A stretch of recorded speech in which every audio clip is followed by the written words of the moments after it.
الحمدللہ والصلاة والسلام علی رسول اللہ وعلی آلہ وصحبہ اجمعین، اما بعد، اعوذ باللہ من الشیطان الرجیم، بسم اللہ الرحمن الرحیم۔ ومن احسن قولا ممن دعا الی اللہ وعمل صالحا وقال انی من المسلمین۔ رب اشرح لی صدری ویسر لی امری واحلل عقدۃ من لسانی یفقہوا قولی۔ میرے محترم مشائخ، میرے محترم بزرگوں اور میرے بھائیوں، السلام علیکم ورحمۃ اللہ وبرکاتہ۔ مجھے بے حد خوشی ہو رہی ہے کہ 33 سال بعد میں نہ ہی پاکستان میں واپس آیا ہوں، خصوصاً لاہور میں، اور وہ بھی قرآن اکیڈمی میں پھر سے 33 سال بعد میں نے قدم رکھا ہوں۔ ماشاءاللہ مجھے کافی ماشاءاللہ بے حد خوشی محسوس ہو رہی ہے، لیکن ساتھ ساتھ ڈاکٹر اسرار احمد صاحب رحمہ اللہ کمی بھی محسوس ہو رہی ہے۔ اور اکثر جب میں پاکستانیوں سے ملاقات کرتا ہوں تو وہ اکثر کہتے ہیں کہ جب ڈاکٹر اسرار احمد صاحب زندہ تھے تو ہم نے ان کی اتنی قدر نہیں کی جتنے کرنا چاہیے، لیکن ابھی جو وہ کہتے ہیں تقریر میں، ابھی ہمیں احساس ہوتا ہے۔ اور جیسے کہ آپ جانتے ہوں گے کہ میں شیخ احمد دیدہ صاحب سے متاثر ہو کے جب میڈیکل کالج میں تھا 1987 دسمبر میں ان سے ملاقات کی، اور تقریباً 3.5 سال بعد میں ڈاکٹر اسرار احمد صاحب سے ملاقات کی۔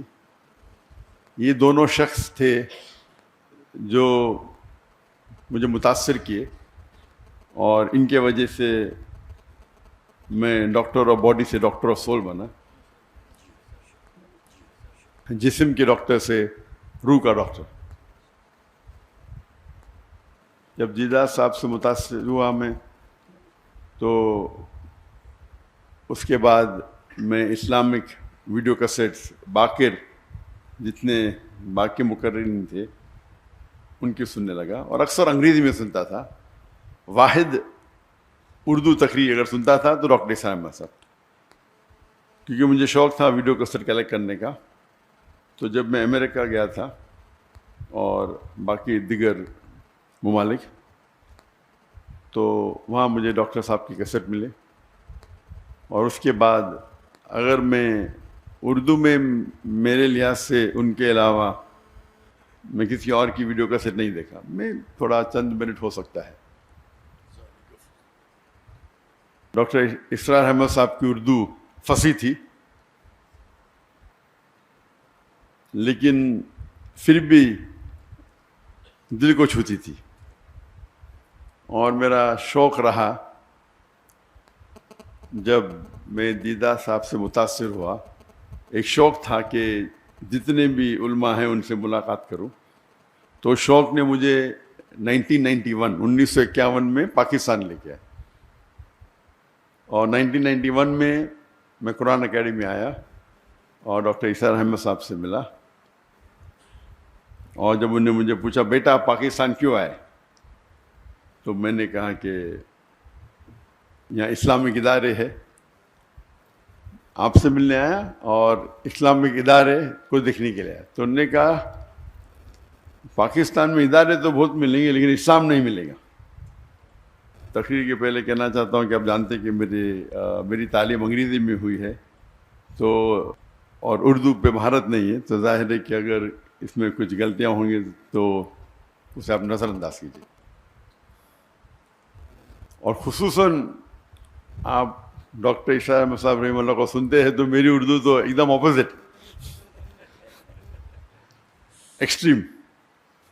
تو جب یہاں ان سے ملاقات کی، گفتگو تو کئی ہوئی، لیکن سب سے جو اہم مدعا تھا، انہوں نے پوچھا کہ، اور میں MBBS سے فارغ ہوا تھا اور میں انٹرنشپ کر رہا تھا۔ انٹرنشپ کرنا ضروری 1 سال کے لیے، 4.5 سال کی پڑھائی ہوتی ہے، 1 سال کا انٹرنشپ تھا۔ اس ٹائم میں پاکستان چند ہفتوں کے لیے آیا تھا۔ تو انہوں نے کہا آپ کیا کرنا چاہتے ہیں؟ تو میں نے کہا کہ میں سرجن بننا چاہتا ہوں، اور کیا، میں دائی، دونوں ساتھ میں کروں گا، سرجن بھی بنوں گا دائی بھی کروں گا۔ تب ڈاکٹر صاحب نے کہا کہ میں نے 7 سال کوشش کی ڈاکٹر اور دائی دونوں بننے کی، لیکن میں ناکامیاب رہا۔ اگر آپ مہارت چاہتے ہیں تو دونوں میں سے ایک چننا پڑے گا، اور وہ ایک نصیحت تھی جو ہو سکتا ہے میری زندگی کو بدل دی.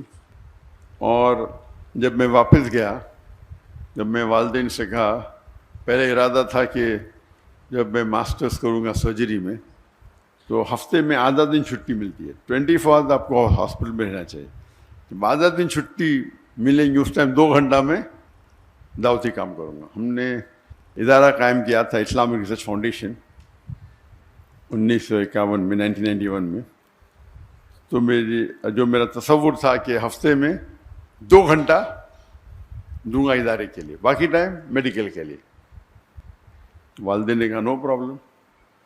پھر میں نے کہا کہ میں روز 2 گھنٹہ دینا چاہتا ہوں. پھر میرا ارادہ بدل گیا کہ میں ابھی سرجری نہیں کروں گا. سرجری میں 24 گھنٹہ رہنے پڑتا ہے. اگر میں ریڈیولوجی کروں تو 24 گھنٹہ رہنے کی ضرورت نہیں. تو میرا ذہن تبدیل ہو گیا، ریڈیولوجی کروں گا، اس کے اندر 24 گھنٹہ ہاسپٹل میں رہنے کی ضرورت نہیں. اور میں نے کہا میرے والدین سے، میرے والد بھی ڈاکٹر تھے، میرا بھائی بھی ڈاکٹر تھے، ریڈیولوجی کروں گا اور پھر روز 2 گھنٹہ دعوتی کام کروں گا. والدین نے بولا نو پرابلم، جیسے آپ کی مرضی. پھر چند ہفتے اور گئے اور اس وقت ہم نے قائم کیا ایک پیتھولوجیکل سینٹر جو میں اور میرے بھائی 50% پارٹنرز ہیں، اسے قائم کیا. اور پھر میں نے کہا کہ ابھی 50% میڈیسن 50% دعویٰ کریں گے. والدین نے کہا نو پرابلم. پھر میں نے کہا 2 hours میڈیکل کریں گے اور باقی ٹائم دعویٰ کریں گے. بھائی نے بولا نو پرابلم، والدین نے بولا نو پرابلم. پھر میں بولا فل ٹائم دعویٰ کروں گا. اور یہ سالہ سلسلہ 1 سال سے کم میں ہوا. ایسا نہیں کہ 5 10 سال بعد، میں بھی 8 9 مہینے میں. اور میرے بھائی نے کہا مجھ سے کہ آپ زندگی وقف کرو، آپ 50% پارٹنر ہیں، آپ کو آنے کی ضرورت نہیں، 50% آپ کو شیئر مل جائیں گے. میں نے کہا نہیں بھی دے چلے گا. یہ بھائی نے کہا آپ 50% مل جائیں گے. تو وہاں سے سلسلہ شروع ہوا. بات واپس سے آتے ڈاکٹر عیسیٰ احمد صاحب رحم اللہ، جو ان کی ایڈوائس تھی کہ اگر دائی کو سکسیزفل ہونا ہے، جو آپ کی ضرورت کی چیزیں ہیں اسے کم کرو، اپنی ریکوائرمنٹس کو کم کرو تاکہ کوئی بھی آپ کو اس پہ محتاج نہ رہنے پڑے. اگر آپ کی ضرورت زیادہ ہے تو پھر آپ کو شاید زیادہ پیسہ لگے گا، 10 لاکھ مہینے کا لگے گا، 20 لاکھ لگے گا. پھر 10 لاکھ نہیں ملیں گے تو آپ دوسری بات کریں گے. اگر آپ کو حق کی بات کرنا ہے اور اپنی زندگی وقف کرنا ہے تو اپنی ضرورت کو کم کرو یا ریکوائرمنٹس کو کم کرو. اور یہ جو نصیحت انہوں نے مجھے دی، اس کو میں نے دل میں سنبھال کے رکھا. اور آج بھی میں کہتا ہوں، جب میں نے دعوتی کام شروع کیا تو فیملی کا فل سپورٹ تھا، تو کام کرنے کی ضرورت ہی نہیں تھی. لیکن پھر بھی مجھے کئی شوق ہے، تو تقریباً میں دن میں ایوریج 14 سے 15 گھنٹہ دعوتی کام کرتا تھا. یہ میں بات کر رہا ہوں کہ میرج کے بعد. جب شادی کے پہلے میں تقریباً 9-10 گھنٹے دیتا تھا دعوتی کام میں. تو لوگ نے کہا کہ شادی کرو گے تو ٹائم کم ہو جائے گا. تو اسکول میں سیکھا تھا وین ڈائیگرام. وین ڈائیگرام مطلب ایسی چیز کرو جو 2 چیز ایک ساتھ میں ہو. تو میں نے دائیا سے شادی کی. اور اللہ کے رسول کی حدیث ہے کہ شادی کرنے کے لیے 4 چیز انسان دیکھتے ہیں. ایک ہے بیوٹی، خوبصورتی، ایک ہے دولت، تیسری ہے نوبلٹی، خاندان، اور چوتھا ہے ورچیو، دینداری. اور سب سے اہم ہے دینداری، تقوی. تو یہ کرائٹیریا لے کے میں نے ایک ایڈ کیا کہ دائی ہونا چاہیے، دینداری اور دائی. بیوٹی نو پرابلم، خالی ریپلسو نہیں ہونا چاہیے، دولت کی ضرورت نہیں، خاندان نو پرابلم. تو ایک ہی کرائٹیریا کیا دیندار ہونا چاہیے لیکن دائی ہونا چاہیے. ایک کرائٹیریا ایڈ کر دیا، کوئی لڑکی نہیں ملی 2-3 سال تک. تو میری بہن وہ انٹرویو لیتی تھی، تو ایک لڑکی کو پاس کیا، تو آپشن تھا ہی نہیں نا. تو ہم نے ممبئی سے پونا گئے اور سب سے پہلے بار میری ہونے والی اہلیہ سے ملا، اور الحمدللہ بسم اللہ کی اور اللہ نے اس میں برکت دی. شادی کے بعد 9-10 گھنٹے کے بدلے ہم 12 گھنٹے دینے لگے، کیونکہ جب ہم گفتگو کرتے تھے تو دعوتی کام کے بارے میں کرتے تھے. وین ڈائیگرام تھا، اس کا مطلب نہیں بیوی کو ٹائم نہیں دیتا تھا. میں اکثر دائی دیکھیں گے بیوی کو ٹائم ہی نہیں دیتے.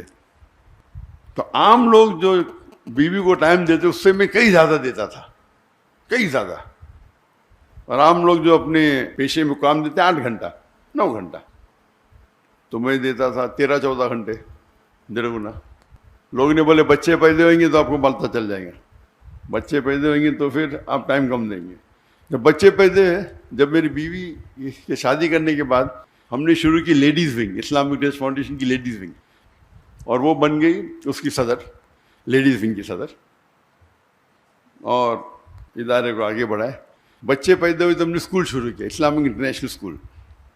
تو اسکول کے اندر میری اہلیہ پرنسپل تھی، میرے بچے تھے، تو 3 in 1 وین ڈائیگرام میں 3 سرکل، بیچ میں تینوں کو ٹائم دے رہے، اور ساتھ میں اوپر اللہ ہے، اللہ سینٹرڈ. تو مین تو اللہ سینٹرڈ ہے. پھر میں ماشاءاللہ 15 گھنٹے دینے لگا.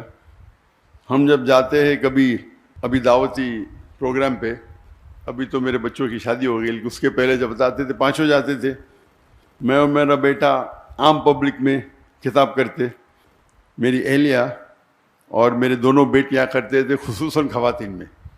تو پروگرام ہوتا تھا سپوز 2 ہفتے کا، تو 10 دن یا 9 دن ہم خطاب کرے، پھر 2-3 دن we used to even enjoy, سیر کرتے تھے، سائٹ سینگ کرتے تھے. تو یہ 3 in 1 4 in 1 تھا. اللہ کی دعوت بھی دیتے تھے، اور سال میں تقریباً منیمم 2 بار تو انڈیا میں گھومتے تھے اور 2 بار آؤٹ سائڈ انڈیا، منیمم تھا. یہ اکثر 3 بار ہوتا تھا، اس میں سے 3 بار میں سے 2 بار تو مکہ ہوتا تھا. تو اگر ہم اللہ کے راہ میں نکلنا چاہتے تو ضروری ہے کیا ہے، جو آپ کا ہم سفر، آپ کا ساتھی، آپ کی اہلیہ جو آپ چنتے ہیں، اس کا نظر سیم رہا تو انشاءاللہ آپ کو مقبلیں زیادہ ملیں گی، اور وہ آپ کو ساتھ دیں گی. اور اس ٹرپ میں بھی وہ ساتھ میں آنے والی تھی، لیکن کیونکہ میری بیٹی کو کچھ 1 ہفتہ پہلے، بالکل 1 ہفتہ پہلے، 1 دن کم، 15 سپٹمبر کو بیٹا ہوا، تو اسی لیے میری اور کی طبیعت ذرا خراب ہو گئی، تو میری اہلیہ رک گئی، اور وہ انشاءاللہ آج رات کو آنے والی ہے. تو ان کے بھی پروگرام ہونے والے تھے کراچی میں، لیکن اس کو پوسٹ پون کیا. جی ہاں، الحمدللہ. تو کہنے کی بات ہے کہ ڈاکٹر عیسیٰ احمد صاحب رحم اللہ کہتے تھے کہ اپنی ضرورت کو کم کرو. تو آج کی تاریخ میں میں ہمیشہ کہتا ہوں کہ میری اور میری اہلیہ کا ریکوائرمنٹ صرف $500 ہے مہینے کا، بس. میں نے آپ کے اس میں تقریباً 1,30,000 ہے، کچھ ایسا ہوگا. تو 1 لاکھ بکس ہوتا ہے، پاکستانی 1 لاکھ کم ہے. اور یہ میرے اور میری اہلیہ کے بعد وہ الگ بات ہے کہ دعوتی کام میں جب ٹریول کرتے میں خود پیسہ بھرتا ہوں، اس کے اندر خرچے اور ہوتے ہیں، لیکن خصوصاً پرسنل لائف کے لیے $500 کافی ہے. اللہ نے نوازا کہ میں تجارت کرنے لگا. مہینے میں تقریباً 2 یا 3 دن مطلب ایوری آلٹرنیٹ 1 گھنٹہ 2 گھنٹہ. بزنس کرنا بھی ماشاء اللہ اللہ کے رسول کی سنت ہے، اور اللہ نے بہت نوازا. فیملی کی طرف سے سپورٹ تھا. میں نے میرے والدہ سے 15 لاکھ روپے لی پاکستانی، اس ٹائم 1:1.5 تھا، تو ہو سکتا ہے 20 لاکھ 22 لاکھ پاکستانی روپے اس ٹائم لی، اور 8 مہینے میں واپس کر دی. پہلے مہینے میں ماشاء اللہ 250% پروفٹ. پھر اس طریقے سے اللہ نے نوازا، کئی بزنسز کیے، اور بزنس بڑھتے ہی گئے. لیکن میرا اصول تھا کہ میں وقت نہیں دوں گا، اپنا ذہن لگاؤں گا، سیٹ اپ کروں گا، اور پھر اس کے حوالے کروں گا. اور یہ حوالے کرنے کی وجہ سے کئی لوگ نے مجھے دھوکہ بھی دیا. دھوکہ مطلب میرے پیسے لے کے بھاگ گئے. میں نے کیا پرابلم؟ مجھے کوئی پرابلم، بڑی اماؤنٹ. کچھ ہندوستانی تھے، کچھ پاکستانی بھی تھے میرے پارٹنرز دبئی میں، ملین لیے. میں نے کہا کہ میں تو زیرو سے آیا، جو پیسہ لیا ماں کو واپس دیا، باقی تو سب اللہ کا ہے. میرا اصول تھا کہ میں میرے دعوتی کام میں خلل نہیں آنا چاہیے. پیسے کے تو کیا پرابلم، کوئی پرابلم نہیں، اللہ ہی دے رہا ہے، اللہ دیا تھوڑا واپس دیتا ہے دیکھنے کے لیے کہ اب دعوتی چھوڑتے کیا نہیں. اللہ ٹیسٹ کرتا ہے آپ کو، پیسے دیا پھر لے لیتا ہے، ابھی کیا کریں گے ہم، چھوڑ دیں گے دعوتیہ. تو اللہ کا فضل ہے الحمدللہ. اور جب میرے بیٹے، میں نے کہا بیٹوں کو آپ کو بزنس سیکھنا کوئی بڑی بیوقوفی ہے، دعویٰ چھوڑ کے، ایسا اچھی بات ہے لیکن دعویٰ چھوڑ کے بزنس سیکھنا بیوقوفی ہے. بیٹا بولتا ابا مجھے بھی تو سکھاؤ. تو میں آپ سب سے بڑے امیر بزنس مین بنیں گے اگر بل گیٹس یا جیف بیزوس یا ایلون مسک، ایک چھوٹے سے چھوٹا دائی ایلون مسک سے بہتر ہے. لیکن ٹھیک ہے، کیونکہ اللہ نے مجھے سہولت دی تو میں نے بولا بس تمہارے نام پہ شروع کر دو، نو پرابلم. لیکن بزنس میں ہمیشہ اللہ تعالیٰ کو اپنا پارٹنر بناؤ. اور جب اللہ تعالیٰ کو پارٹنر بناتے، چھوٹا پارٹنر تو نہیں بنا سکتے نا، برابر. تو میں نے بیٹے کا منیمم آپ کو 51% اس کی جو انکم ہے، 51% جو منافع ہوتا ہے وہ اللہ کے راہ میں دینے پڑے گا. میں تو ویٹرن ہوں، میں پرانا ہوں، میں تو زیادہ دیتا ہوں، کتنا دیتا ہوں بولوں گا نہیں، لیکن یہ تو نہیں ابھی ہے. تو 51% آپ کو اللہ کے راہ میں دینے پڑے گا. اور جتنا آپ اللہ کو جتنا زیادہ دیں گے پرسنٹیج جو بچتا ہے وہ آپ کے پاس زیادہ رہتا ہے. میں ہمیشہ کہتا ہوں ایون میرے اسٹاف سے، ہمارے پاس بمبئی میں صرف 500 ملازم تھے، فل ٹائم پیڈ امپلائیز، اور والنٹیئر 10,000 سے اوپر تھے. تو میں کہتا تھا کہ اگر آپ 10,000 روپیہ بھی کماتے، اللہ کے راہ میں جو زکوٰۃ ہے وہ فرض ہے اپنی جگہ پہ، کچھ تو اللہ کے راہ میں خرچہ کرو، بھلے 10% ہو. جب 10% خرچہ کریں گے آپ تو غریب، آپ کو زکوٰۃ تو دینا نہیں، تو آپ کے پاس بچے گا 9,000 روپے. اللہ تعالیٰ اپنی تنخواہ کو کر دے گا 15,000. تو 15,000 سے 10% نکالو، کتنا بچتا آپ کا؟ 13.5. پہلے 10 تھا، ابھی 13.5 ہو گیا، یعنی 35% بڑھ گیا آپ کا. پھر آپ 15% کرو، اللہ تعالیٰ 15,000 سے آپ کی تنخواہ کر دے گا 30,000. جتنا بڑھائیں گے آپ کا پرسنٹیج کم رہے گا، لیکن جو اماؤنٹ ہے وہ زیادہ رہے گا. تو اس اصول کے ساتھ الحمدللہ مہینوں کروڑ روپیہ کما لیتے بہت سے بزنس ہے. لیکن میں زیادہ ٹائم نہیں دیتا ہوں، کرتا ہوں اور چھوڑ دیتا ہوں. ابھی 2 سال پہلے جب میں نے فارغ کے نام پہ شروع کیا، اور میں نے کہا جو میرا جو معیار تھا، میں نے کتنا تھا بولوں گا نہیں، میں بولا فارغ کے نام پہ شروع کر رہا ہوں تو اتنا تو نہیں دینے کا. تو میں نے 51% کرا، اور کیا ہو گیا، وہ تجارت میں خسارہ ہو گیا، نیکسٹ بزنس میں بھی خسارہ. تو میں نے میرے اہلیہ سے کہا کیا بات ہے، ہو سکتا ہے کہ میں نے جو میرا معیار رکھا تھا میں زیادہ پرسنٹیج دے، ابھی دھندا تو وہی کر رہا ہوں نا، خالی نام فارغ کا ہے. تو میں نے کہا یہ میں نے غلطی کی، جو میرا جو وعدہ تھا زیادہ دینے کا، خالی نام بدلنے سے. تو میں نے میرے اہلیہ سے کہہ دیا کہ اس کا پرسنٹیج بھی سیم ہوگا جتنا میرا پرسنٹیج ہوگا. تجارت تو میں ہی سنبھال رہا ہوں، میرا بھائی میرا بیٹا سے سائن کر رہا ہے. تو اللہ تعالیٰ چیک کرتا ہے، کبھی کبھی شیطان آتا ہے نا، ارے بیٹے کے نام پہ کر دو، کم کر دو، تمہارا تو نہیں، وہ تمہارا وعدہ اللہ کے ساتھ، بیٹے کا تھوڑی ہے.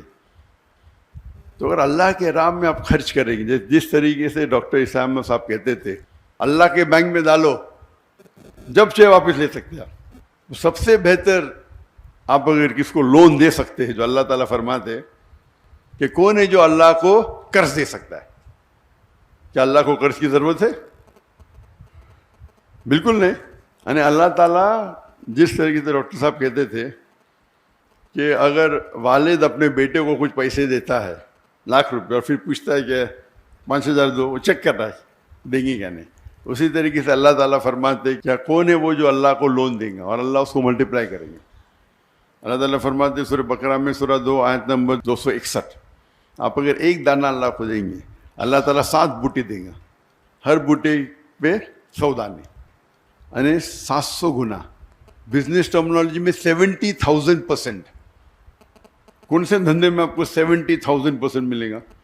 تو اگر آپ اللہ سبحانہ و تعالیٰ کو اپنا پارٹنر بنائیں گے تو آپ دیکھیں گے کہ آپ محفوظ ہے.